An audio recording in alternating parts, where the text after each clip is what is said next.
Out of the night that covers me, black as the pit from pole to pole, I thank whatever gods may be for my unconquerable soul. In the fell clutch of circumstance, I have not winced nor cried out loud.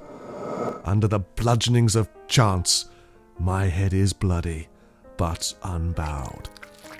Beyond this place of wrath and tears looms but the horror of the shade. And yet the menace of the years finds and shall find me unafraid. It matters not how strait the gate, how charged with punishments the scroll.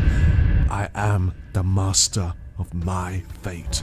I am the captain of my soul.